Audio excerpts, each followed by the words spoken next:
Hey fish friends, how's it going? Hope you're doing well.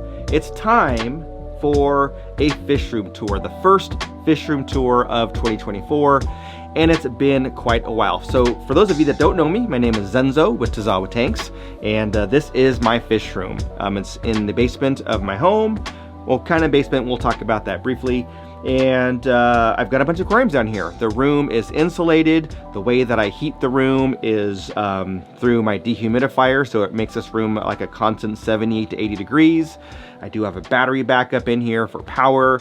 Everything runs on air. I've got Aquarium Co-op sponge filters throughout. You can see the Aquarium Co-op sign. I happen to work for Aquarium Co-op. So anyway, what I want to do is I want to walk around the fish room and talk about all the tanks, what's in them, what's new. I talked about maybe changing some aquariums and changing out some fish.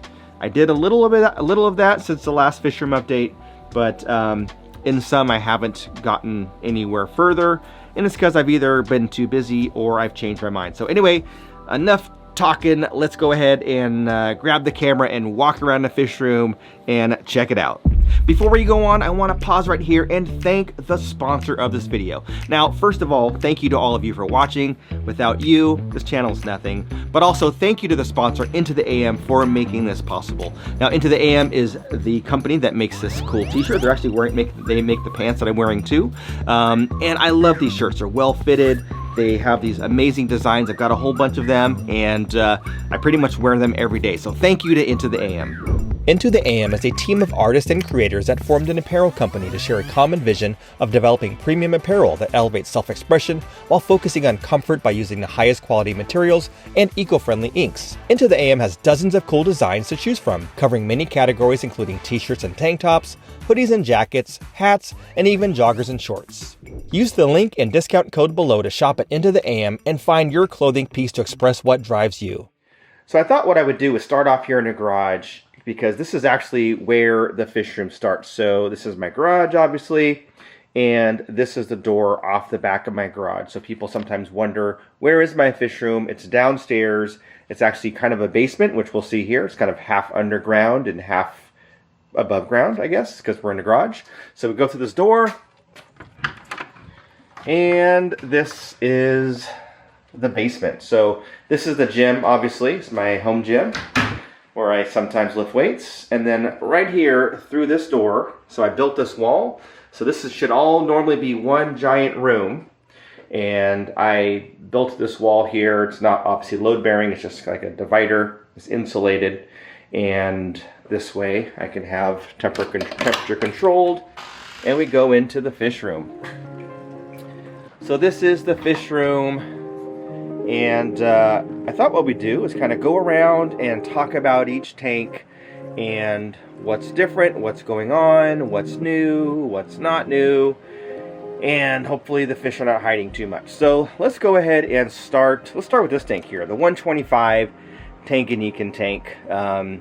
If you kind of followed me a while ago, you remember that this was my Oscar tank, and rehomed the Oscars, and I turned it into this Tanganyikan tank. So 125 gallons right now. I've got redfin calvus, I've got multis, we've got Julidochromis in here, and I might be putting some Cyprichromis in here. As far as plants, we've got some jungle val, some Vallisneria, we've got I've got a couple sword plants in there, and some Anubia. So basically just a Tanganyikan tank with a substrate of aragonite, obviously lots of shells, and I like it. I like it a lot. I've got the 3D background that Universal Rocks gave me. As far as filtration, we've got dual stacked sponge filters in the back, Aquarium Co-op sponge filters, and then behind here I've got a Zis filter, which we can't see right now. Alright, moving on. We have this tank. This is the gold ocellatus tank. They are very fun shell dwellers, but they are very aggressive. When I'm doing water changes and I have the pump in there, they'll attack the pump, they'll attack my hand. Obviously they're small enough it doesn't hurt. But this is a 37 gallon, I think, or 40 gallon acrylic tank, and I just have it set up for the gold ocellatus. Down below, what is in here? It might look like nothing, Ooh, there are actually babies right there. I had a female that I put in here to hold, and looks like she just spit her fry recently, last couple days. So I'll go ahead and catch her, put her back in the main tank, and we'll feed those babies, and we'll talk about them shortly. Moving on over here, we have an empty 20-gallon Brackish tank. I did have a figure 8 puffer in here that passed away a little while ago, and currently I've just been keeping it as a planted Brackish tank, kind of waiting for that next fish that I might want to have. And as far as plants, this is the only plant that's really worked well for me, which is Java Fern, and you can see that it's doing quite well, and it's been in here for, I want to say 2 or 3 years now in brackish water, so doing well. All right, up above we have this tank here. This is the 5-foot long, 90-gallon peacock tank, and we talked about this tank recently and how fish get old and what happens when they get old and that kind of thing, which is why I have those babies. So I've got a few females. When the females hold, I'll take them out if I want fry, and I'll let them spit naturally. So 90-gallon peacock tank. Love my African cichlids. As I shared recently, I plan on making more African cichlid content, and talk a little bit more about these fish. So super fun, beautiful tank, beautiful fish. Also has a 3D background from Universal Rocks. It might be a little bit hard to see with the light there in the front, but you can see there we've got that nice background. We've got all this rock work. Moving on, another African cichlid tank. One of my favorite fish here. This is a Pseudotrophus solosi or Chindongo solosi, depending on where you sit on the naming. But these are a dwarf mbuna, Lake Malawi. They are dimorphic, where the males and females look differently. So the males are blue and the females are yellow, and then all the young are also yellow. So you see the fry there. The smaller yellow ones, those are the babies, and we don't know if they're male or female yet. But love this tank. This is a 75-gallon acrylic tank. Great tank, great size, beautiful fish. All right, down below we have a 40 breeder that at one time had my Turkana jewels in there, and I gave those away. And right now just holding a couple of goldfish. So we kind of had a joke a while ago about calling these guys Hoover and Dyson because they're my duckweed eaters, and I moved them around and put them in different tanks to address duckweed. So I still have a duckweed problem in a few tanks, so I might move them later. But right now they're just chilling in this 40 breeder, and these plants they leave alone, so we'll let them kind of do their thing in here. This is actually a little desk setup that I have. So originally I wanted to have like a standing desk. Then I got lazy and decided I don't want to stand. I just want to sit. And so if I am down here and I do need to do some work, and if I'm doing something, I can work a little bit down here. And then also I've got my office upstairs, of course. All right, this next tank is a 60 breeder. This is 4 feet long, 18 inches front to back. And I forgot how tall it is, but shorter, right? So it's basically like a shortened 75-gallon tank. And the reason I have a short tank here is we've got the sign. So I didn't want to have a tall 75 that was blocking the sign. So in here I've got the Amazon puffers. I put one of my Apistos in here. We've got a bunch of stir-by corridor in there, quite a bit. There's actually like a mono shrimp in here because the puffers won't eat them. There's Autosynclus. You can see one back there on a rock. Back right there. And yeah, just a planted tank. Nothing fancy. Just threw in a bunch of plants and some root tabs and some Aquarium Co-op Easy Green, and just kind of a nice community tank. So hopefully these plants will continue to grow and get more lush, and I might put like a schooling fish in there or something like that. Down below we've got my 40 breeder Brackish tank, I guess. Yeah, I guess it's tank. And I did this 3D background where I built this wall so it could have like plants and decorations on it. We've got the mangroves growing out of it here. We've got a green spotted puffer kind of cruising around. Green spotted puffer is a snail destroyer, which is pretty cool. There's also night gobies in here, but they hide in the caves that I built. Here we can see the Aquarium Co-op Easy Flow. Love these things. We'll talk a little bit more about those later, but great filtration. Over here, we've got this is probably my oldest aquarium that I currently have. I think I've had this tank for 11 years or so, 12 years. This is a 16-gallon bow front, and right now I just got a bunch of guppies in there. Down below we have my top hat Blenny. I had a pair that Steenfod Aquatics gave me, and then one passed away after about 4 years, and now we have one. This is also brackish, so mixture of saltwater, freshwater. This is one of my favorite tanks. This is a 40-gallon paludarium. Paludarium is a mixture of water and land, and here I have my Indian mudskippers. I love these fish. So much personality, so fun. They'll eat out of my hand. They jump up on the rocks and eat food. Got a little waterfall thing that I built here, a little pump going back here. As far as plants, got mangrove growing out the top, and then we have some Saswassertang, I think I pronounced that properly, that I threw in there trying to see if I can kind of get like a mossy thing growing on there. Yeah, it's a real fun tank.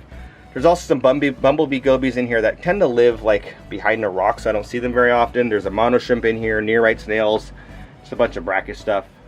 Down below, another 16-gallon cube. Here we've got an apisto. So originally when I got these apistos, I thought they were a pair. Turns out I had two males, so this one is here, the other one's in that 40 breeder, or that 60 breeder we showed earlier. And basically just a little planet tank with some Autosynclus and the apisto. Beautiful fish.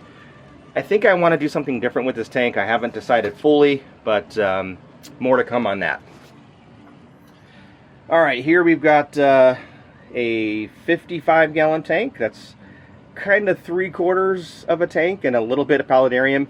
At one point I had some fiddler crabs in here. I might want to get some more fiddler crabs and let them kind of cruise around on the top there. Otherwise, I might make it full like a brackish tank and have water go all the way to the top. I did at one time also have some African mudskippers before we moved those to one of the other aquariums. So back here in this alcove, it's kind of a mess right now. I've got stuff all over the place. Got some aquarium co-op supplies that I shipped to myself. Here we've got the Zis brine shrimp hatchery. I love this thing. I love hatching the aquarium co-op brine shrimp. It's great for feeding small fish. Great for feeding newly hatched African cichlids, actually. Got a bunch of foods over here from Extreme and Aquarium Co-op. So tons of foods. Back here, I've talked about these fish before. These are very, very shy, my topaz cichlids. They're very rare, actually. I learned about them, well, I've had these for several years now, but I learned about them recently on the Aquarium Co-op Club presentation. Now, this 65-gallon tank is bigger than the 40 breeder they were in before. And when I moved them in here, they were still shy for a while, but now they're kind of getting used to me coming around and feeding them, so not quite as bad. Yeah, good looking fish when they're not hiding. Kind of a fun fish to keep. So underneath the 55-gallon brackish tank and over here in this little alcove, we have this tank. Now this tank is a hospital tank. It's a tank that I always have set up and running with cycled media to be able to bring in fish if let's say I go to the store and I buy new fish and I need to medicate them and quarantine them. I'll put them in this quarantine tank. If I have a fish that's beat up or needs a little bit of extra care or some medication, I'll catch it out of a tank and put it in this tank. And it's also a great tank to raise fry. So if you see there's a bunch of little fish swimming around. Those are all baby African cichlids. So I had another female in this tank, and she actually spit yesterday, and we have a bunch of fry. So I went ahead and pulled her out, and now we've got a bunch of fry swimming in there, and they will grow out in here for a while until they get too big, and then I'll move them around. But eventually my goal is to have a few more males to add to that main 90-gallon peacock tank. All right, moving along. We are going this way. So this is my jungle mess of a tank. I was kind of doing an experiment where I wanted to make like a densely planted jungle val tank, and it's working. But I think what I'm gonna do is I'm gonna thin it out a little bit, cut it down, and then add some more cardinal tetras. So we've got a bunch of cardinal tetras in here right now. We can see them kind of just hanging out right there. And my goal, I think, is just to have like a bunch more, and let's let them kind of swim around through the groves, I guess. And this is a 29-gallon tank. Down below, we have my White Cloud Mountain Minnows. A little tank down here just for fun. It's a 10-gallon tank with some duckweed and stuff like that on there. All right, moving on. We have my African mudskippers. These guys are ginormous. Now, people that have seen them on camera talk about it, and then they come here and they're like, wow, I didn't realize they're so big. They are really big. So like this guy here, probably like 7 inches long, fatter than my big toe, like it's like a big hot dog. They have sharp teeth. I've gotten bitten once and it's not fun.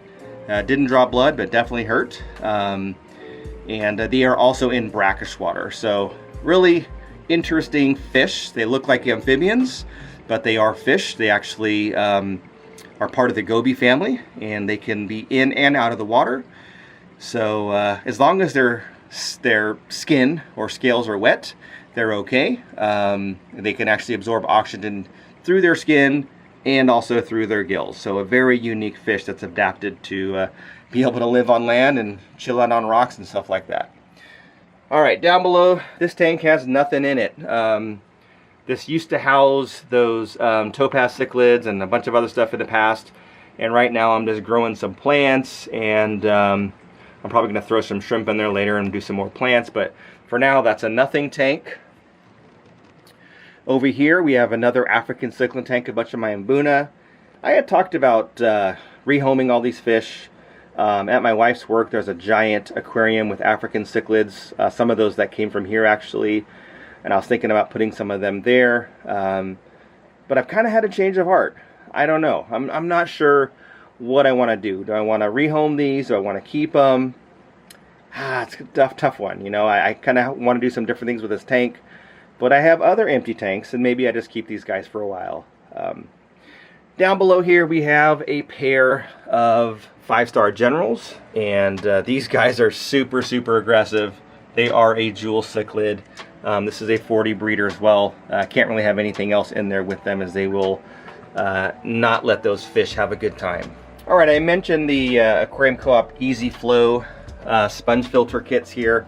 And so it's a normal sponge filter. And what you do is the sponge filter comes with extensions and a little curved top piece. And what I like about it is you can actually create quite a bit of a flow, kind of like a power head almost. And you can have your sponge filter direct water around the aquarium. So instead of just having the bubbles come straight up and pop at top, they will kind of flow and you can kind of create a current. So here's another example, if the fish get out of my way. But back there you can see we have in this African cichlid tank the easy flow, and the bubbles are going all the way over here. You can see there's flow, so it's really nice to kind of create flow in an aquarium just with air. And I love these things, so I have them all over. A bunch of tanks have them. Here we can see kind of another one that's kind of cascading. I need to fill the water a little bit. And depending on how much you pump up the air, like if I pump up the air on this one, it would be blowing the bubbles or the water all the way over across the tank. It's quite powerful. Here we can see I have it actually squirting up on top this little rock here for the Mudskippers. So yeah, fun filtration. If you're still here watching, thank you to all of you. Hope that you enjoyed this fish room tour. I realize that it's been a while, but life's been busy. I've been working, I've been traveling up to Seattle like 2 or 3 times a month, so it's been a lot of stuff going on. I will be making some update videos on the African cichlid fry, the African cichlids, and some other changes that I'll be doing down here that I talked about. I still have this big project upstairs that I've been procrastinating.